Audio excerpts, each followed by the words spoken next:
Welcome to the show. I am so excited to have you here. Today, I have the pleasure of interviewing Annmarie Kelly. Annmarie Kelly developed this concept called the 5-year marriage. She wrote a book about it. And in my email that I sent out today, if you're on my email list, the title of the email was, "What if your marriage was like a Costco membership?" And it was up for renewal every couple of years. And this is kind of the concept that Annmarie has pioneered here. And I'm really excited to talk to her about it because I think it's a really unique take on marriage and relationships. And I think changing our perspective a little bit can actually help us get more out of our relationships. So I'm excited to talk to her, and I'm going to bring her on right now.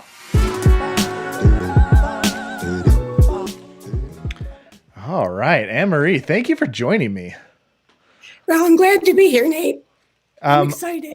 I'm excited to hear more about your story because you have this interesting concept called the 5-year marriage, and if you could just kind of break down what kind of the impetus of that is, where did it come from? Where did this idea start? The idea started when I was single, but excuse me, I would have to say that if I had gotten married, I was engaged when I was 22. If I'd gotten married then, I think that I would have had a very traditional marriage and probably would be divorced. But I didn't. And though I was the one who broke the engagement, I think it was, in the end, I think it was a mutual agreement. So, but I was devastated because all the women listening will understand this. I was on the marriage track.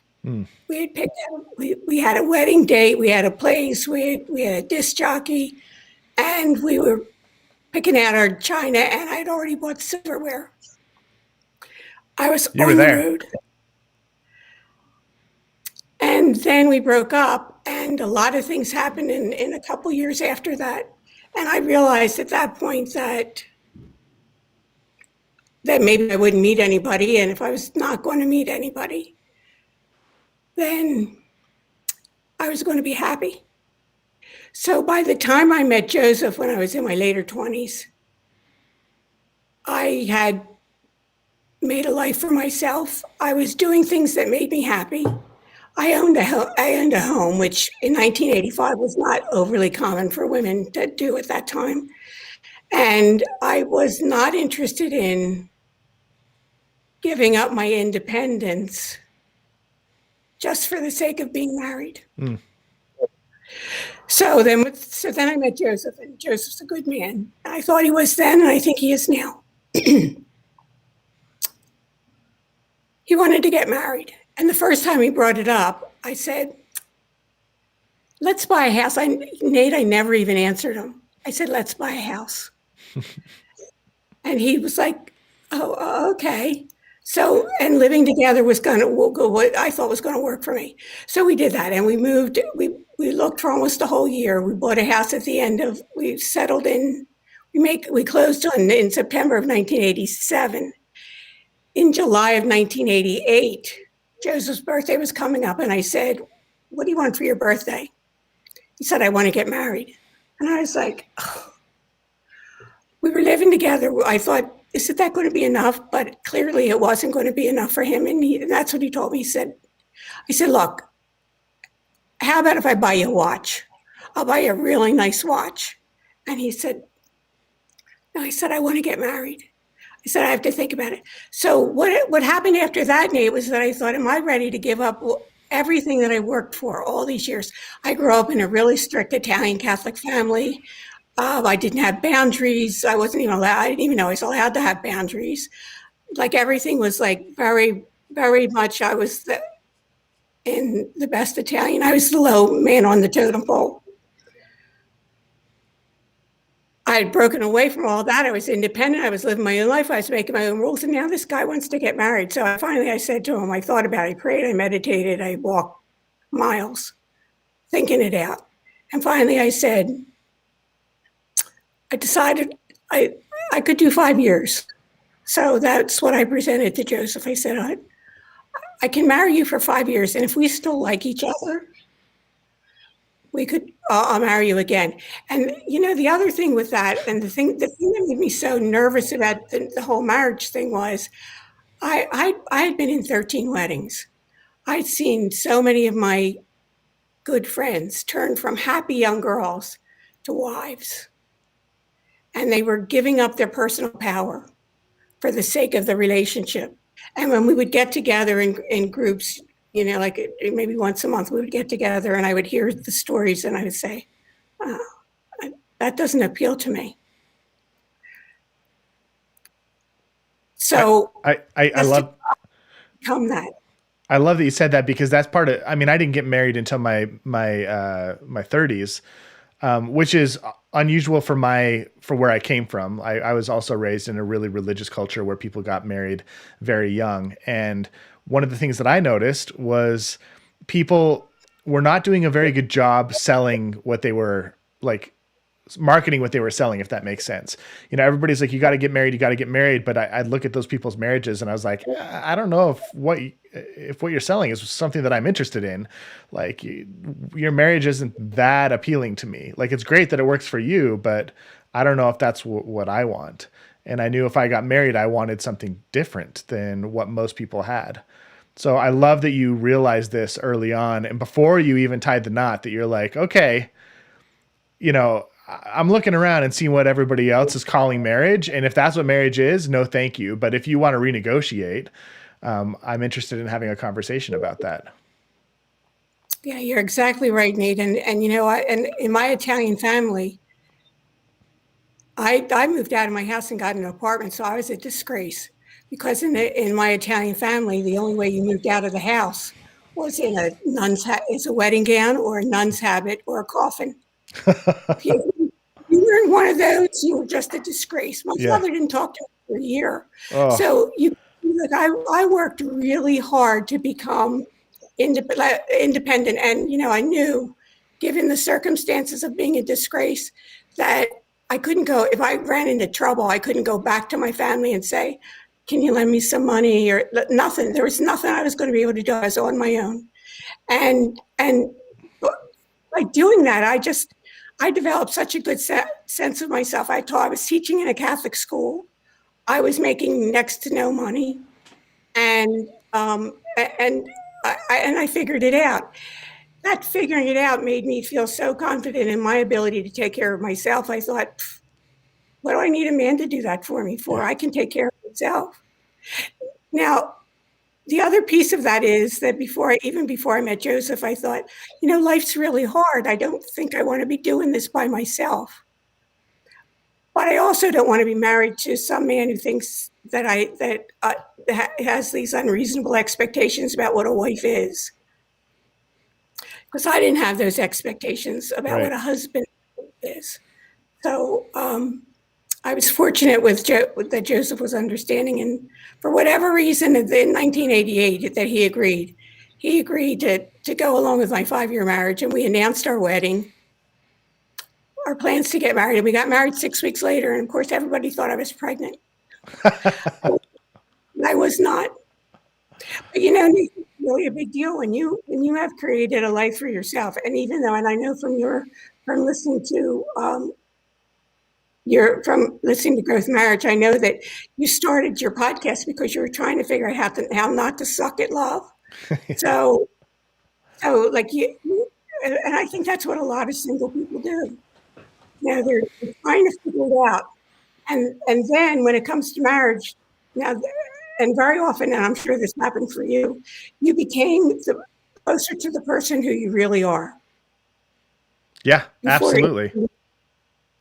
So, so I've learned that when you become more of who you really are, you attract someone who is more attuned to who you really are than when you're 22 and you're trying to be somebody that you aren't. But then you look at marriage and it's almost like putting new wine into old wineskins. Hmm. That's a traditional marriage thing, is like, well, that doesn't fit. That's not a good fit. Right. Yeah, it's really interesting how so what I'm loving about this is that you basically kind of reinvented the concept of marriage for yourself. And I I'd love to know either maybe where you got that idea from, or at least how it worked out with you initially in that first 5 years. How do you think it changed your experience with marriage and made it different than maybe a more traditional experience with marriage? I'm not entirely sure where the idea came from, except that I could tell you that I prayed a lot and meditated, and just then one day it came into my head. And Joseph was game for it, so we did that. I will tell you honestly, the first 5 years, probably the one thing that it did for me was it made me not feel like I was in a pressure cooker. Like it sort of like, it was like a valve that sort of like, It lowered the stakes a little bit. It's like, we're not in this until one of us dies or it falls apart. We can go for 5 years. We've already been together, showed that we like each other, and at the end of that 5 years, I mean, you can tell us what happens, but I don't. I mean, I don't know the story, but it takes it to me. It sounds like it lowers the stakes a little bit. it especially did for me. It was the marriage, the whole thing of marriage was more important to Joseph than it was for me, because his family made like we both came from little crazy backgrounds, but his family made my family look normal. Mm. So the marriage idea was more important to him at that point than it was to me. But I really didn't want to go through life by myself, and I just had to figure out how I was going to make that happen. And when I did, and Joseph went along with it, I would say that the first 5 years, except for not feeling such pressure, I don't know that our first 5 years was particularly different from, and even our second 5 years was particularly different. We didn't do anything special at the end of 5 years, except that we did get married again. And then in our second 5 years, we hit a wall. Something happened between us, and with my teaching background, I was like, oh, well, I can fix this. And I couldn't. And finally I said, we need outside help, because we've tried and tried and tried to fix this, and we can't. So there's nothing else I could do. And I can tell you, because if people ask this question, I never said what it was, and people are always curious. And I finally asked Joseph. Joseph had anger issues, and so we would have an argument, and sometimes it would go along fine, and then all of a sudden there would be a big blow up. Mm. I couldn't deal with that, and it wasn't physical violence or anything, but it was not what I wanted. Yeah. And so, like having an argument, and then where it just wasn't what I wanted.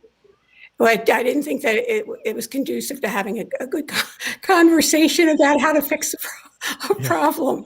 So we did. We went for therapy, and we both learned a lot in therapy. And at the end, and we went for about a year. We went for about a year together, and then Joseph went for about 6 or 8 months by himself. And that made a big difference for both of us. And I'd already been for therapy, so it wasn't a big surprise to me. But he got a lot out of it. And with what we learned in that second marriage, that's when the teacher kicked in, and I had to put together a little syllabus, a little course. And it is what we use now. We started meeting. That's when we started our family meetings. And that's when we started configuring our marriage. And so what we do at the end of a marriage is we come to the end and we say what worked, what didn't work. If looking forward to our future, what do I want? What do you want? And do we still want to go together? I love this. Okay. So can I dig in a little bit here and get some more nitty gritties from you? I would love to know, because you've been married, you're on your 6th marriage now? Seventh. Happy new marriage. We were married. Yeah, we were married 2 years. It's 2.5 years now. Oh, that's amazing. So you're halfway through your 7th. Yep. Okay, so what are some things in these last 7 marriages that you have experienced that at the end of a chapter you said, okay, this is something that we need to change or do better, or that I don't want to see more of, or that I do want to see more of? Like, give me an example of something that changed as a result of you starting over again? Well, you know what, Nate? Every single marriage has been different, and every single marriage has had a certain challenge to it. And in that second marriage, it was the anger issue. When we got to our third marriage, we it had started businesses, so we were trying to build our businesses. In one marriage, our we became caregivers for our mothers, and that just that made a huge difference because so much of our time got taken over with that. Like whatever we had planned in that marriage got way overshadowed by it was both of our mothers at the same time that needed considerable caregiving. That's a lot. And it was a lot. And in his mother's case, she went from her home to assisted living to nursing care in that 5 years. My mother went from her home of 50 years into a retirement community, but she was in her 80s, and getting her, she didn't have a lot of money, so I knew how much money it was going to take to get her into that retirement community. So Joseph and I spent almost every weekend for 6 months fixing her house up because I knew what it had to sell for. And I knew in the condition that it wasn't going to. So those were two really big commitments that we had, each to our mothers and each to our mothers-in-law. In the next marriage, they both passed away. So then you had to deal with the loss.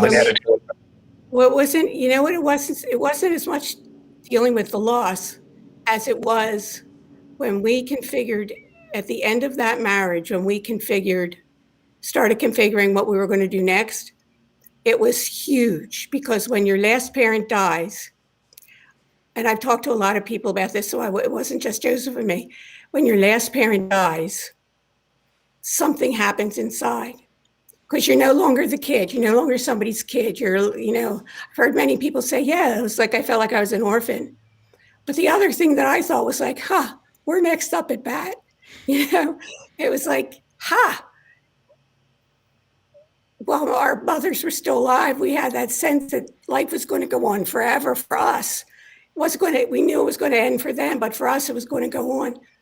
And once they died, it was like, we may not have as much time as we think we're going to have. So we needed to think differently. It was just, it wasn't, it was just that it just has like a psychological impact. You came face to face with your own mortality. Exactly. Interesting. So in each one of these phases, you've had a new challenge, a new something to tackle. Was there ever, it sounds like in that second one, when there was those anger issues that you needed to deal with, were you approaching the end of that marriage thinking, I don't know if I'm going to re-up. I don't know if I'm going to like re-sign this contract. Yes, but not at the end. By the end, we were committed, but it was in the middle. And I will tell you this, that I've noticed in every single one of our marriages, when we hit the halfway point, something interesting occurred. And not so much in the first marriage, but by the second marriage, it started to happen, which typically or traditionally in traditional marriage, that would be 7 years. And that is when it hit for us. And when we went to see the therapist, of course, they always say, what brought you here? And I said to the therapist, I said, I have 2.5 years left on this contract. If we can't fix this, I'm not having another one. And the therapist looked at me like, what the hell is she talking about? But Joseph understood. And that was exactly how I felt. I thought, I'm not going to do this. I'm not going to live with anger in my household. And now, don't misunderstand. Nate, Joseph and I argue, and sometimes loudly. But there's a difference between arguing and anger. It's like one of my boundaries, which one of the things I learned by going to therapy was about boundaries. In fact, the therapist said to me, Annmarie, you have terrible boundaries. He didn't have to tell me twice. And one of the boundaries that I set up at that point was, no one is allowed to yell at me. I'm a grown-up woman. I've been through a lot. No one's allowed to yell at me. And Joseph knows that That's one of my boundaries. But there's a very big difference between Joseph and I arguing with each other loudly.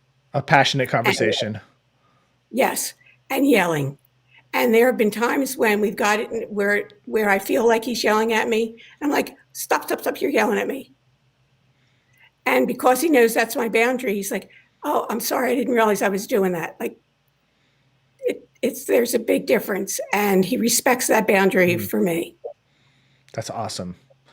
So I'm loving this concept, and I'm kind of curious. Why do you think other couples should adapt this 5-year marriage idea?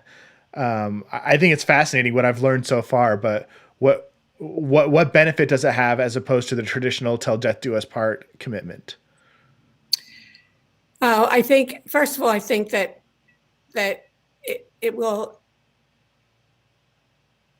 Many couples are choosing not to get married. The divorce rate is still at about 48%. Yeah. But the trajectory of marriage has gone down, and many millennials, about 25% of millennials, are likely to never get married. And I think that's not healthy. I think that's not healthy for the partners, and I don't think it's healthy for our society. And people say, well, I'll just live together. And the statistics on living together aren't particularly better than marriage. So, because it's about the relationship. I've talked to so many young people, and they're looking into things like polyamory or open marriage. And I personally don't see, except for small percentages of people who can make that either one of those work, I don't see either one of those being long-term beneficial to anybody. So looking at that's like the bigger picture.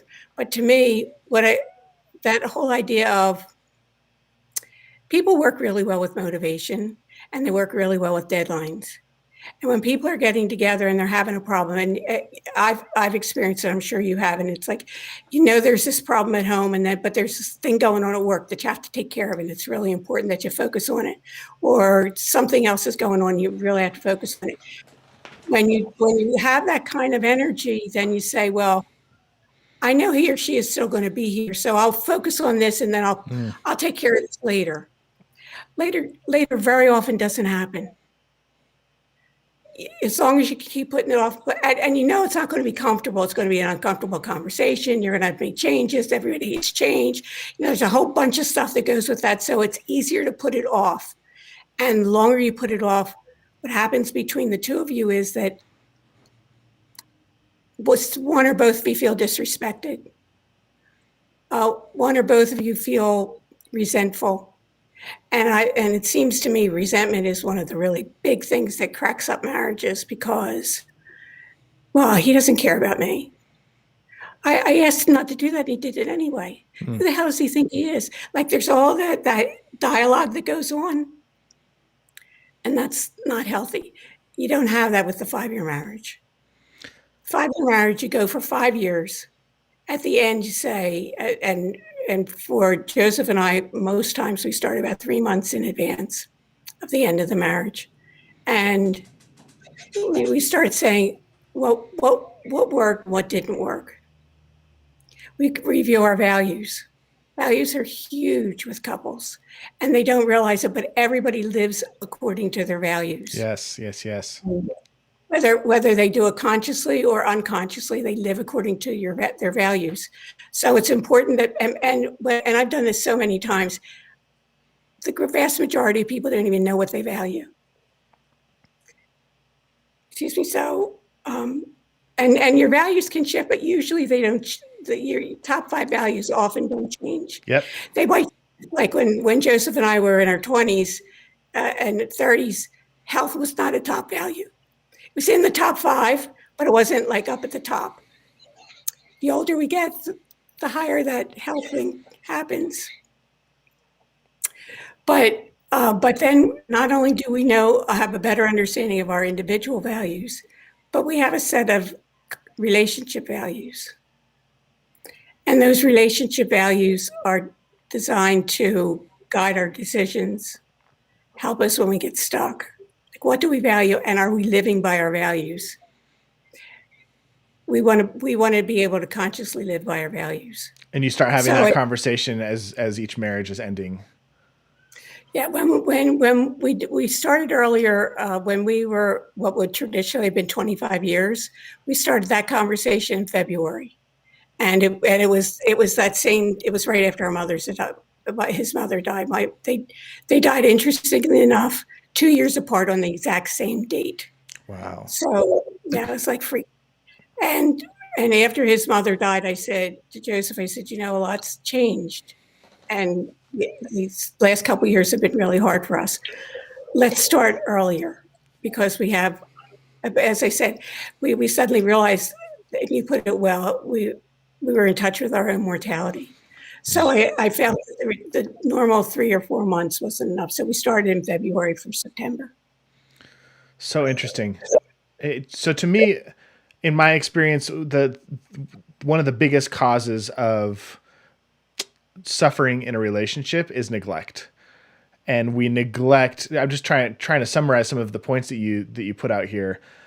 We neglect our marriage because we sacrifice what's important for what's urgent, and we feel a sense of urgency with that deadline at work, or getting the kids to soccer practice, or solving Yep. whatever problem. But it's this the moment that you put a deadline on your marriage, your marriage stops becoming something that's just important, but it adds a sense of urgency to it.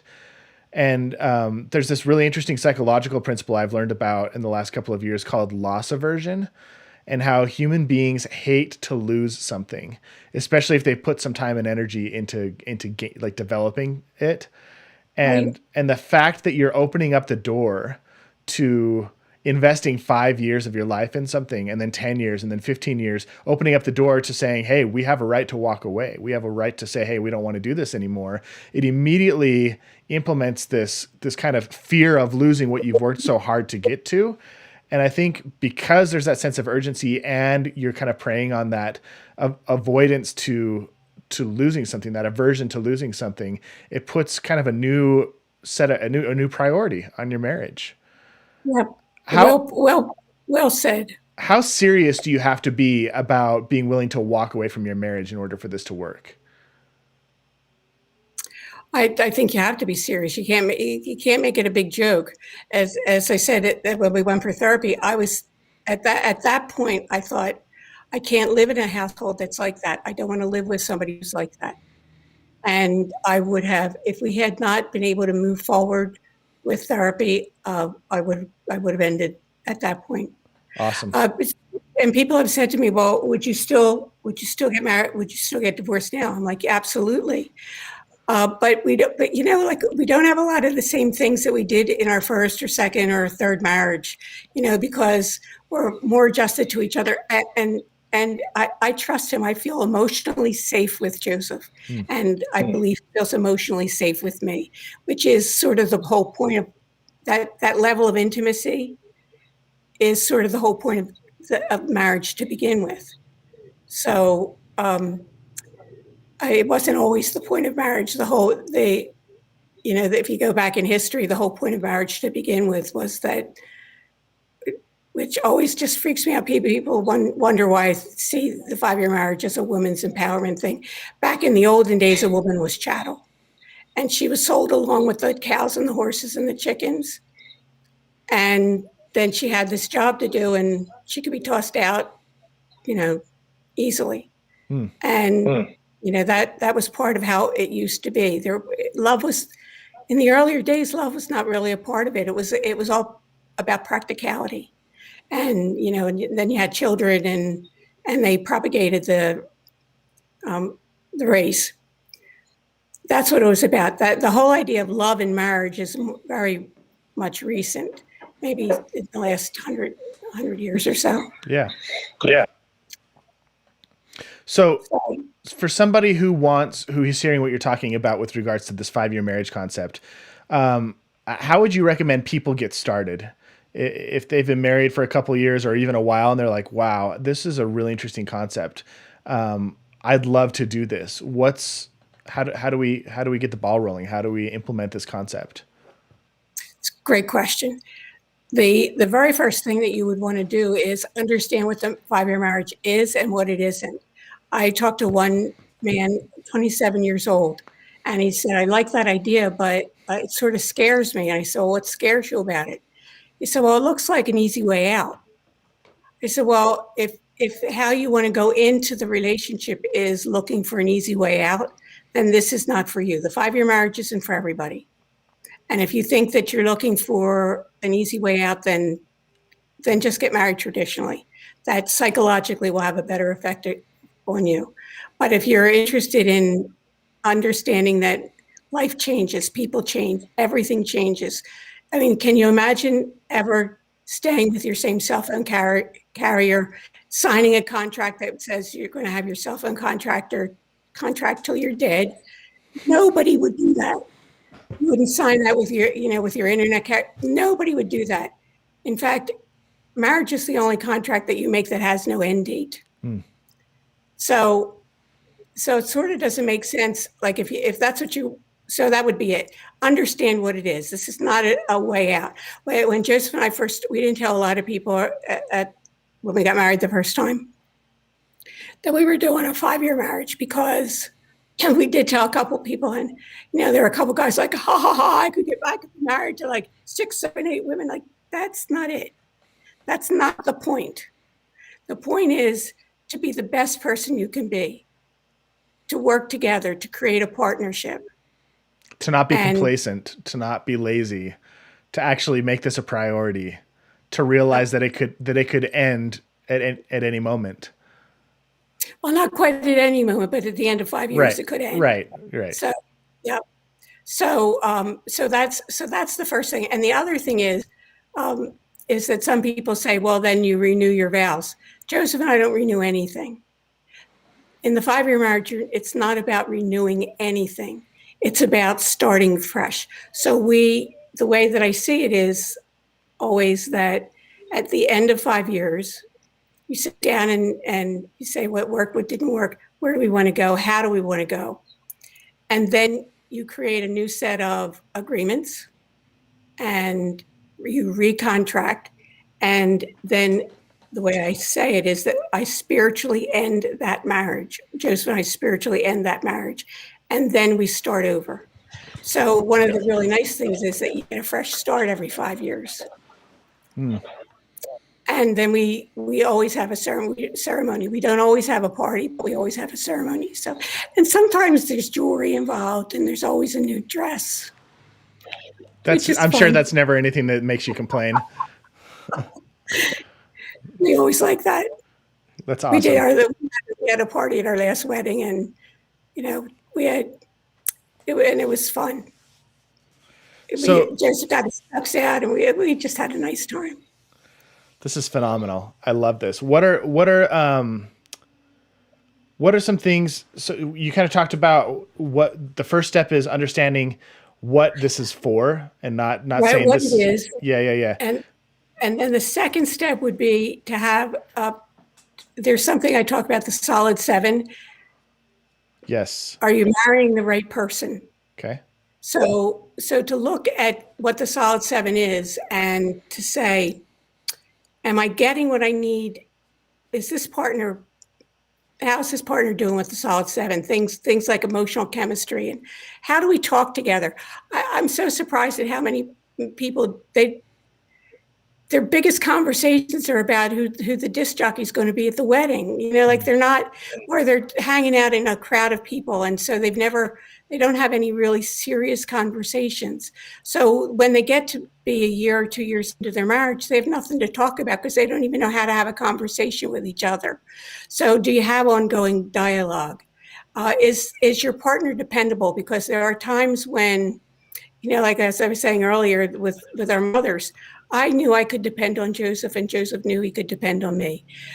Now we were down the road at that point, but at the very beginning, if I said I needed to be picked up at this time, or if one of us said, I'll call you at this time and we'll make arrangements, we called. There was like that. Those were like little dependabilities at the very beginning, but I felt like I could depend on him for things. And I don't hear that from a lot of people, where both partners can depend on each other. Maybe one partner knows they can depend on their partner, but he or she isn't feeling the same way about them. Yeah. So it's like going through the solid seven. Where do you stand? How do you feel about that? Does your partner have what I call personal responsibility? And that means, how sometimes people will blame everybody else for everything else. Yeah.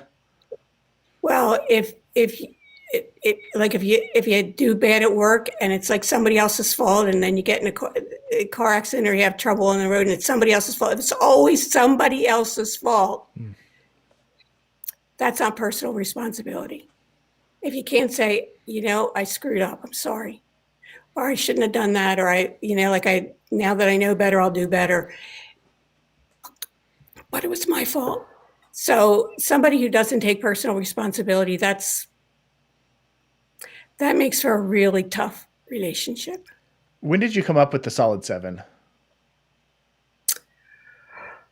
Probably in our third marriage, after we'd been for therapy. And did you kind of sit down with your husband and say, hey, these are 7 qualities that I want us each to develop, and this is kind of the benchmark for whether or not we renew?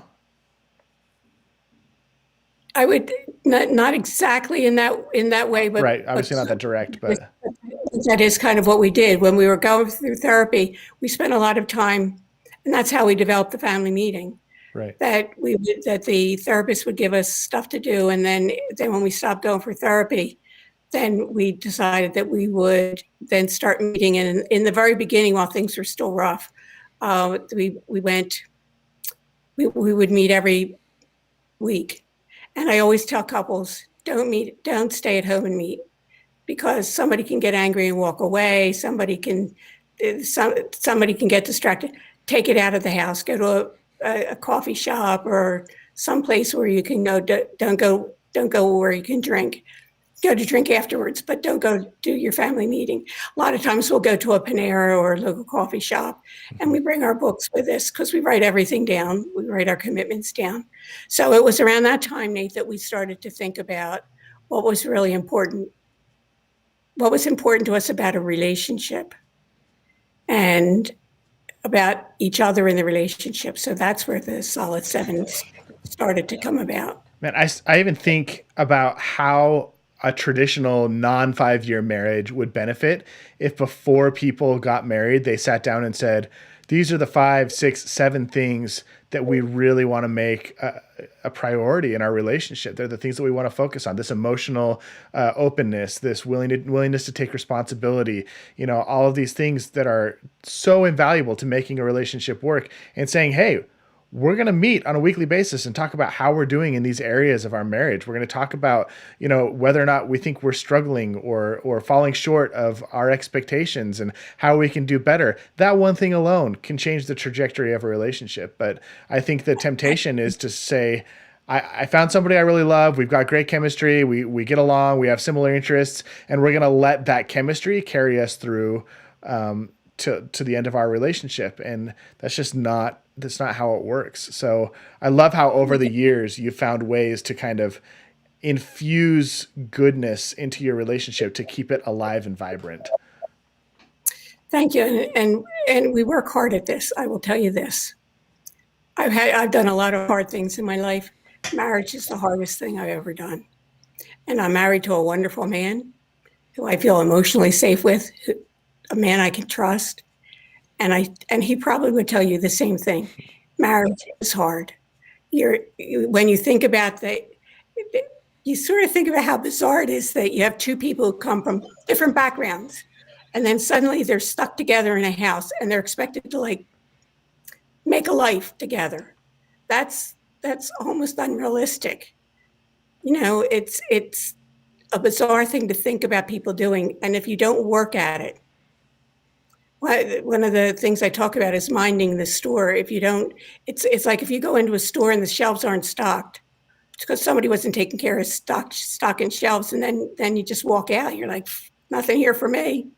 Well, it's the same thing in a relationship. If you're not stocking the shelves, if you're not paying attention, you're not taking care of things, then the other person's going to like, nothing here for me, Mm, and they're going to leave. what a great analogy. So, what as we're kind of winding down here a little bit, what advice do you have for couples if they really want to have a meaningful and connected relationship that kind of survives the long term where so many other relationships fall apart? I think they should do that whole thing of values and standards that, like talk about, even if it's not about the 5-year marriage, although I think that's a good way of doing it. Have a curiosity conversation. Talk about what you expect. Decide what you value and what your couple values would be. Set up some standards. Like, for example, cheating is definitely not one of the things that we'll be accepting of in the relationship. That's a big thing. But leaving the house looking like crap is another one. And the house looking like crap can have a huge effect on your relationship. So a standard might be that we'll take 5 minutes every night to straighten up, or we'll make a point not to leave clothes hanging around in the bedroom, Mm. like like certain little standards like that, and making, having agreements with each other where you form good habits together. And I'll tell you something else. I think this is huge. I put this program together last year during the pandemic because somebody called me, Nate, about, I'm thinking it was like 4 or 5 weeks into lockdown. And she said, I just can't look at his face another day. And I thought, oh, that's not good. And so I thought, well, this is probably going to be happening with people now. They're in the house together, probably not just with the kid themselves, but maybe with the kids. What's something that they could do to help turn it around? And I realized that one of the things that Joseph and I do that people have remarked about, that we don't think it's a big deal, but other people seem to think, is that we're very polite to each other. We say, excuse me, we say thank you. And a few years ago, I interviewed a woman who wrote a book on gratitude, and she said that so every month she took a different area of her life to focus on being grateful for. The very first one was her marriage. She'd been married for a long time, and she started to thank her spouse and say, like, for little things, like, thank you for bringing me a cup of tea, or thank you for helping with the dinner, or um, little things. And she said, even one day he was a physician, and one night he got called out at like 3 o'clock in the morning, and usually she would just get really ticked off. And then he would leave the house upset. And she said, how can I turn this around? As she said, as she was lying in bed thinking about how not to be angry. And she said, I realized, and then she said to him, I thank you so much. Your patients must be so grateful to you that they know when they need you, that you actually go to the hospital and do that. And she said her spouse was like dumbfounded. He didn't even know what to say, but he expected her to be angry. And she just told him, she expressed a level of gratitude. She said by the end of that month, it had changed their marriage. That because by the end of the month, he started, like, at first he was like, huh? But by the end of the month, he was thanking her.